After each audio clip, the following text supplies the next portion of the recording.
যুক্তরাষ্ট্রের রায়ে বদলাচ্ছে ট্যারিফ কাঠামো, চুক্তি পুনর্মূল্যায়নের পরামর্শ বিশেষজ্ঞদের।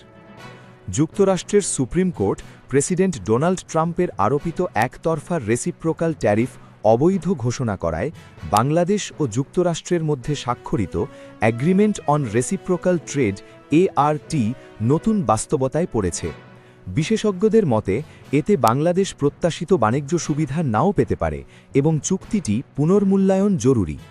গত ৯ ফেব্রুয়ারি স্বাক্ষরিত চুক্তিতে পাল্টা শুল্ক ৩৭% থেকে কমিয়ে ১৯% নির্ধারণ করা হয়, তবে আদালতের রায়ের পর সব দেশের জন্য ট্যারিফ ১০% নামিয়ে আনা হয়েছে অন্তত ১৫০ দিনের জন্য।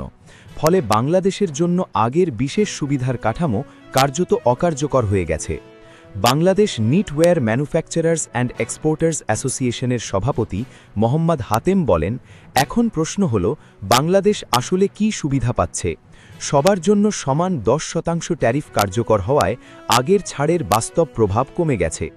সেন্টার ফর পলিসি ডায়ালগের ফেলো ড মুস্তাফিজুর রহমানের মতে, নতুন আইনি বাস্তবতায় চুক্তির শর্তগুলো পুনরায় পর্যালোচনার সুযোগ তৈরি হয়েছে, তবে হঠাৎ চুক্তি বাতিল করাও ঝুঁকিপূর্ণ হতে পারে।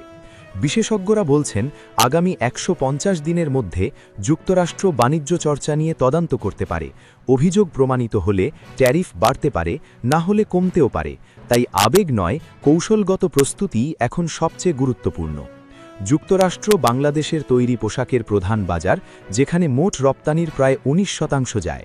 ফলে ট্যারিফ কাঠামোর পরিবর্তন সরাসরি গার্মেন্টস খাতে প্রভাব ফেলবে। বিশ্লেষকদের মতে এ পরিস্থিতি একদিকে সুযোগ, অন্যদিকে ঝুঁকি।